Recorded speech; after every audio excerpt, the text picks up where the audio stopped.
It is the 1st of May, so as usual on this channel, I always do a monthly update where I recap, look at the monthly closes, and then based on that, look at what could potentially lie ahead for the month ahead. So April was a bit of a disappointment in terms of bullish performance. Let's dive straight into today's video. If you're new to the channel, don't forget to hit that subscribe button down below, click the notification bell so you get future updates. And if you want me to send you an email every single time I upload a new video, sign up to my email list, the first link in the description down below. There's also links to my Instagram, Twitter, and free public Telegram channel in the description if you want to follow on those channels. Alright, so in today's video, there is a lot to discuss because we're going to be looking at the stock market, the dollar index, a whole lot of other factors that are playing a role also in Bitcoin's price action and as a result in the rest of crypto. So the month of April in this year that just closed, we had the monthly close, it was the worst performance for Bitcoin in 10 years, completely out of the ordinary for the month of April, which has a track record for traditionally being green, and the worst red months were very low single-digit percentages. Now we had negative 17.3% in Bitcoin as a return. And of course, what we're seeing in the stock market is we are seeing a negative stock market, which in my opinion is pulling this crypto market down because there's much more of a correlation now than ever before with Bitcoin and the stock market, probably due to the amount of institutional involvement that's now in Bitcoin with funds and institutional investors in Bitcoin using that same kind of strategy and the same kind of tools and correlation to the overall stock market. So we're probably going to see more and more of that correlation going forward as more of the institutional money gets into crypto. So what happens in the stock markets and the overall macro environment in the financial markets is going to play a role with Bitcoin and crypto. If we're looking at May, overall, the historic performance has been more green than it has been red, except for last year, which was a terrible year for Bitcoin, when we had the crypto markets crash after a long run up from about 10,000 all the way to 66,000. Then we had that big correction in May last year. Now we have May this year after a bearish April. What is going to happen in the month ahead? And I still think a lot is going to depend on the stock markets, whether or not those are going to bounce from current levels or if they are going to continue lower and get an overall stock market crash. In that case, likely Bitcoin is going to continue going down along with the crypto markets. But let's look at all of those factors in more detail. So starting with the S&P 500, you can see over here that we have had a massive rally in the S&P 500 since the 2008 crash. We've basically been in a giant bull market and we had a few violent corrections along the way, but every time that ended up being bought up and going much higher. Now, the problem that we have in the chart is that after this long run up is we have also got a negative divergence here. This is the weekly chart, so that's a pretty big divergence spanning over the last 4 years where the price has been making higher highs, but the RSI has been making lower highs. You can also see what happens. This is the 50-week moving average, the blue, and the red is the 200-week moving average. You can see every time over the last 10 years, once we got below that 50-week moving average, we tended to move towards the 200, right? We had further sell-offs. You can see over here, even though we bounced, eventually we ended up at the 200. You can see here, below the 50, we ended up at the 200. You can see here, below the 50, we ended up at the 200. This was March 2020, so we actually shut down below it, and then we continued going higher. So as you can see right now, we are below this 50. We try to get above it. We're back below it again on the S&P 500. So the next stop, if that is going to repeat as previously it has, there's a lot of reasons to think so. Tech stocks are selling off quite heavily. If you look at Amazon, if you look at Google, Facebook, Netflix, they've all sold off quite a bit. And there's just a lot of bearish pressure, I think, on the market. So if this does continue lower, we're looking at potentially 3,500-ish on the S&P 500. And that is more than another 10% sell-off in the markets, in the stock markets, which if that happens, it's likely going to have a bearish effect on Bitcoin and crypto, in my opinion. Then what we have is the US dollar index, which has been going on a major run basically since May last year. And when the dollar index moves higher, typically this isn't good for crypto because you can see we had the entire 2017 bull market, the entire 2021 bull market when the dollar index was moving down. And we had the bear market, the bearish periods when the dollar index was moving up. So we've seen that since May last year, the dollar index has been moving higher, and it's recently started a almost vertical run up, as you can see here. Now the question is going to be, of course, does this continue? If this continues going higher, that is more bearish pressure on crypto. But if we do find some sort of top, just like we have over here and just like we have over here, which was the start of the previous bull runs, well, then that's obviously going to be a lot better for crypto. So the question is, do we stop here or does this continue going? But when something tends to go vertical like this, sure, it can go a little bit higher, but it cannot sustain that vertical price action indefinitely, as we've always seen. You can see here where it goes vertical, it can't really sustain it. So that's going to be something to keep an eye on too. If we get a major reversal here and we start a leg down in the dollar index once again, and you'd have to look at other factors like what causes the dollar index to go down, well then that could be good for crypto. Then we have the Fed that is once again likely to hike rates in this month of May. We had the first rate hike in March this year where we went up by 25 basis points. The expectation is 0.5%, so 50 basis point rise in May. But if it ends up being higher and it ends up being 0.75, that could put extra bearish pressure on the markets, because generally higher rates are not good for stock market continuations. So this is something to keep an eye on too. The market is likely pricing in a 50 basis point hike. So if it's going to be more or less, obviously that's going to change expectation. But let's see what happens this month with that rate hike decision. So before I share my thoughts, let's look at what I said at the beginning of April. This candle, in my opinion, is a bullish candle, but again, we could still have tests of a little bit lower. I think as long as we stay above $40,000 this month, things are looking good for the bullish case. And ideally, we'd like to break this area over here, which you can see there's a lot of support and resistance in this kind of level. So if we can get back above this $50,000 level, I think it's going to be very good for the bullish case if we can break through there.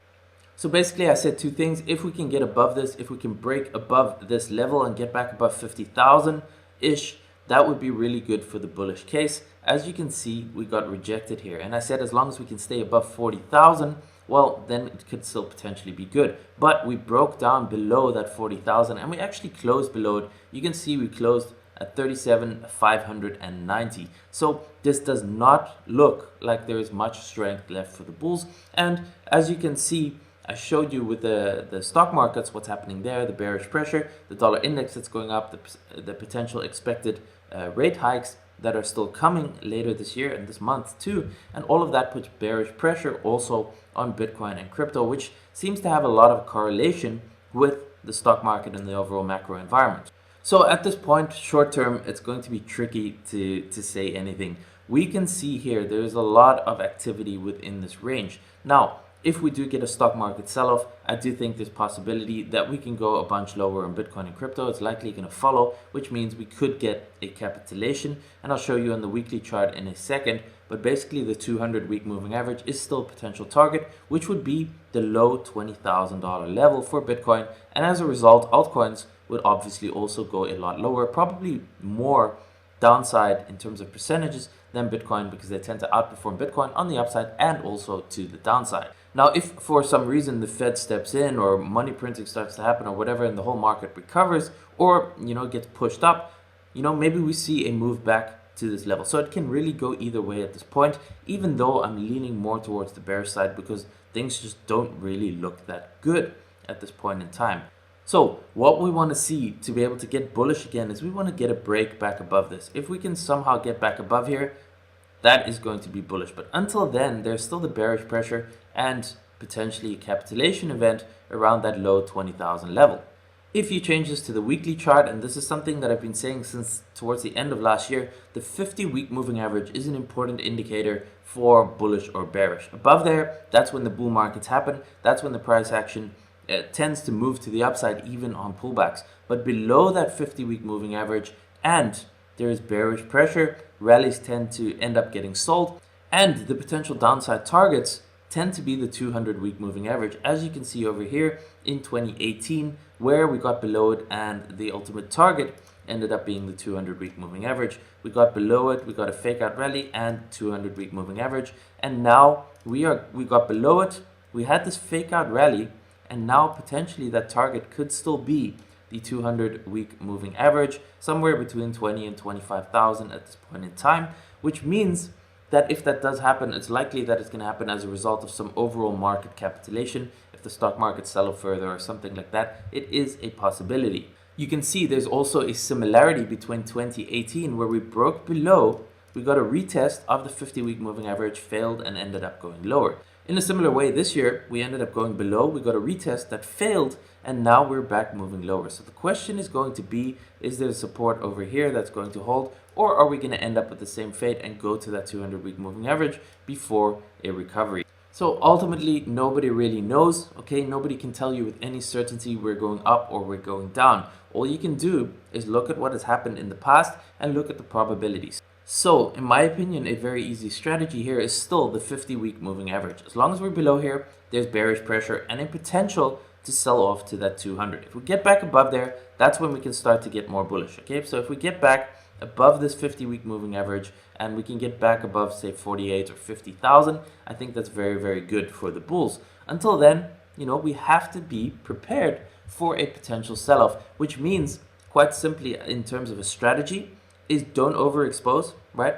Only have money in the markets that you can afford to lose or draw down. If you're putting more money in there than you can afford to lose and the market drops another 50%, you're not going to be able to handle that loss. You panic sell, you lose a lot of money, you potentially jeopardize your whole financial future and your situation, and you should never, never do that. So, manage risk, only have money in the market that you can leave in there for multiple years, because we've seen what happens. We get the sell-off and 6 months later we're back here, and then a year later, you know, we're a lot higher. Same thing here. So even if we get this capitulation to the 200-week moving average, in my opinion, that's going to be an amazing buying opportunity. If you have risk capital available, that's another key. If you have that money available when those crashes happen, those are the best buying opportunities. You can see what would have happened if you would have bought Bitcoin here, and imagine you can buy over here. What happens in the next 1 to 2 years that follows? Bitcoin, Ethereum, even some of the good altcoins, when you can buy them at those low prices, the multiples are crazy. But most people end up buying way higher. They end up buying here, or they end up buying here, or they end up buying here, when, you know, it's near to the top, you don't get any upside, and more than likely you're going to end up holding and have a drop down. So actually, if we do get this capitulation, it's really going to be a gift. If you are prepared for it to happen, maybe it doesn't happen just yet. But in that case, simply wait and be patient and wait for bullish confirmation to reclaim that 50-week moving average. Because even if you buy on a reclaim of the 50-week moving average, look at the potential upside that still comes after that. Let's see over here, look at the potential upside. So maybe you don't get the exact low, okay? Maybe it ends up being the low here, and you only end up buying at the 50-week moving average. But if this happens again, you can see over here, reclaim with the 50-week moving average, the potential upside here is still massive, and the risk of further downside and a further capitulation, once it's reclaimed that and confirmed it, is much lower. So you just, it's a better risk reward setup to wait for a reclaim of that 50-week moving average, or simply to wait for a capitulation and be able to buy that 200-week moving average if that does happen. Now, another reason why there is still more bearish pressure is the risk of liquidation. So for example, you can see over here, this person had a $50 million position in FTM, in the coin FTM, that was locked up, which means there's collateral, which means that if the market drops enough, the position, either the person needs to add margin, they need to add more money to the position to prevent it being liquidated, or it gets liquidated. Now, there's a lot of DeFi protocols and a lot of lending platforms where people have put up cryptocurrency as collateral, meaning there is a certain price that if the market drops below that, they're going to get a margin call, and like I said, they either need to add or they're going to lose their position. So as the market continues going lower, if there is some sort of market sell-off and those collateral liquidation levels get hit, then we could see a major sell-off and a major dump in the market. We're talking about things like MakerDAO, where people put in Ethereum as collateral with certain liquidation levels that's ranging in the $1,000 to $2,000 level. So if the market drops, there's a lot of these different types of coins as collateral locked up in, like I said, loan platforms and DeFi protocols, and that could really cause that dump towards the 200 moving average. So that is really a risk. Unfortunately, a lot of people play with leverage, which sets the market up for these liquidation events. If the market drops too much, it causes a kind of a global market cascade, a liquidation event. Everything sells off much lower than it usually would if there wasn't that liquidation damage. And then, we get that overall market crash. So that is a risk for the market. And that just adds fuel to the fire for the bearish case. You can go and run through the altcoins yourself. For example, here, FTX token. It tried to get back above that 50, now it's down below, which just puts bearish pressure. Most of these alts are down below their 50-week moving averages too. So again, this is something to really keep an eye on for determining bullish and bearish markets. Once you're above the 50-week moving average, the bull markets happen. Once we're below it, there's still a lot of bearish pressure and risk of a lot lower if that bearish trend continues. So on coins, on the general market, if you look at the total market cap and those kind of things, if the price is below the 50-week moving average, in my opinion, it's a better strategy to either wait for a reclaim back above that 50-week moving average for the bull market to be more confirmed, or simply be patient and wait for some sort of major capitulation or sell-off where the whole market drops a lot. You'll know when it happens. Those big candles, massive fear, everything drops. Those are then ultimate buying opportunities where it's a good idea to potentially start scaling in to certain coins or certain projects based on, how the market is overall. So in general, let's see what is going to happen for the month of May. There is potentially still bearish pressure. We just have to wait for a reclaim of that 50-week moving average or a total capitulation. Either way, we might just get an amazing buying opportunity, even lower than where we are right now, over the coming months or weeks. And if that happens, that would obviously be fantastic if you're in the position to be able to capitalize on that. And for the rest, we just have to manage risk and be patient. So I hope you enjoyed this video. If you did, please smash the like button, subscribe down below, follow me on Instagram, Twitter, join our free public Telegram. And if you want to join my Intelligent Cryptocurrency VIP membership, if you want to be part of the Discord, the private members only community, get the monthly updates, the video updates, the newsletter, all sorts of training and tutorials, click the second link in the description down below and you will be able to do that completely risk-free with a 60-day money-back guarantee. Thanks for watching. I will see you in the next video.